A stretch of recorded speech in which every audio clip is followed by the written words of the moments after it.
to people who wanted me to succeed. And my mission as an employee was to make those people, men or women, look great. And you know what's great about youth, young people, is we actually know more about the future than older people. And I did back then, and I thought I knew how the world was going to work. So I needed to teach my boss, because he of course didn't know about the new world. And I did it with humility. I never like he was my boss, and he knew a lot about a lot and a lot. Yes. Wasn't going to take that from him, but I knew a lot about the future. And so what I tried to do is say, okay, I want to make my boss look smarter and more forward thinking than any of his peers. And I would do things for him and prepare presentations. He didn't expect it. I did it. And when he started saying, oh, okay, yeah. And I was starting to save him time and energy and work. Yeah. Started running with me, and he then opened the door to more opportunities. Now, there are some bosses out there who are going to just take, and not give a young person credit for the ingenuity, imagination, and forward thinking that they're bringing to the task at hand. And what I would say there is that if that's true, then you need to leave that situation and go find someone else, because someone else needs you. Someone else needs your imagination, your ingenuity, your enthusiasm, your energy. And so you can't get stuck.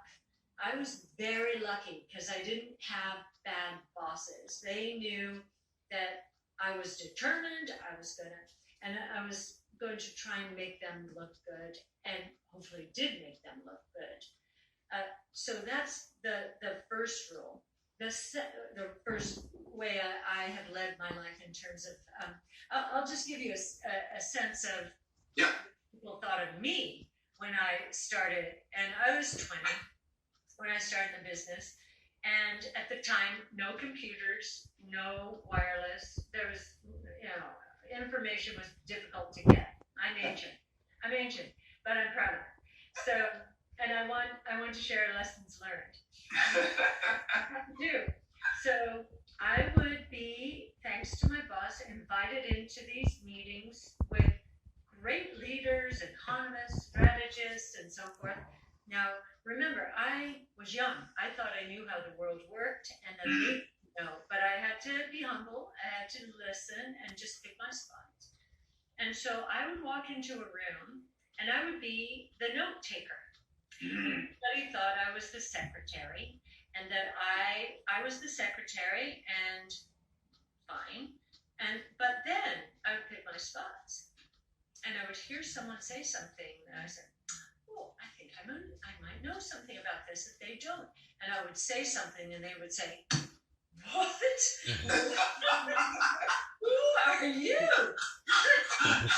What the heck?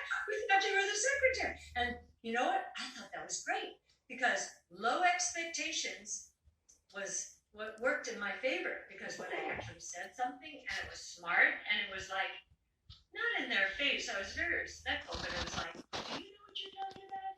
Do you know this new world? Always have to be very respectful, pick your spots, very, not incriminating. It worked. That double take, it's like, that really helped my career. Really, my career. And then the second thing, in terms of the gap, we've touched on it already. Innovation levels the playing field. Yep. There are people out there who have spent 20, 30 years of their life in the old world, and that's all they know. The world is changing so rapidly that and their responsibilities, especially in our business, have been set up in such a way, to the siloed way, as you said, Jolene, that this new world is catching them off guard. So if you can get into a situation where you're working with those people who really aren't tuned into the new world. And again, a boss who needs you, those are the best situations. But again, I will also say there are people out there who will just take, not give any credit. You have to get rid of them. You have to leave because you have so much more to offer. Wow. Thank you.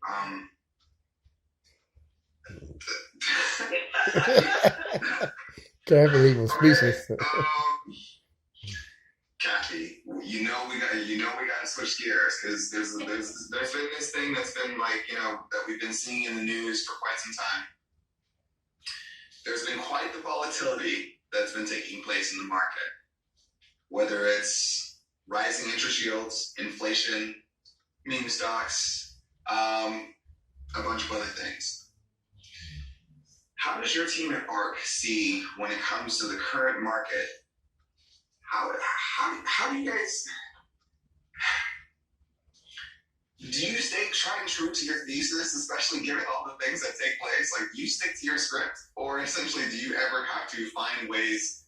Do you ever find that ARK has to sometimes pivot its strategy or its thesis in order to does that make sense? So with all the things that are taking place, do you ever find yourself pivoting just because of the fact that certain events are taking place, or do you stay tried and true to that thesis? Well, I have the luxury of both an economics and a finance degree. And I started in economics and I've carried it with me all the way. So I can tell you about interest rates and inflation today. Interest rates are going up, and that's a good thing from my point of view. It means the market is working again. That's a really good thing. We made the same argument in late 2016 when the stock market took off.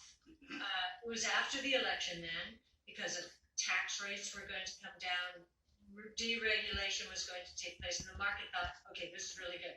And what happened was value stocks, like old world stocks, took off at that time, just like now. Today, if you look at the stock market today, energy and financials have been the top performing sectors. Energy up 40%, financials up 17%, I think, year to date. Yes.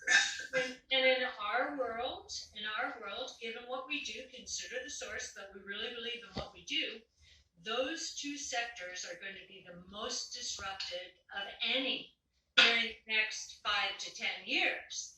And so we're saying, you know what? We're really happy that the bull market has broadened out here to incorporate more stocks and more groups, because a lot of value stocks, true value stocks, have been left behind. So that's great, because we don't want to get back into a situation like the tech and telecom bubble. In the tech and telecom bubble, the market ignored all stocks except internet stocks. And so every company and industry tried to say, oh yeah, we're an internet, we're involved in the internet age. And no, it was all wrong. But today, we truly believe that energy and financials are two of the sectors that are in harm's way. There are some very good stocks within those sectors that are value stocks, but be careful. We have not pivoted. In fact, what you will hear, one of the reasons we haven't is if you look at the reason interest rates, many people think interest rates have gone up. They think it's because of inflation, that inflation's going up. And inflation will go up in the next few months because what happened last year? Last year, if you looked at the futures market, energy prices went negative. That's not possible in the real world. And today we're over $60 in oil prices. So think about that over 1 year. So we're going to have a year over year, there'll be inflation. CPI inflation could go to 3 to 4%. And sure, a lot of people are going to be worried about that. We are not worried. We think it's ephemeral, and that if anything, there are two huge sources of deflation taking place right now. One is good, one is bad. The good deflation deflation is caused by all of these new technologies. They all are associated with costs coming down. To give you an example of that. Okay. So if you look at battery technology, battery pack systems, for every cumulative doubling in the number of electric vehicles produced, and they're starting to ramp pretty quickly right now, costs of battery packs will drop by 28%. Think about that. That's huge deflation. If you look at DNA sequencing, for every cumulative doubling of the number of genomes sequenced, and this is also at a very low level, so it's going to happen quickly. Right.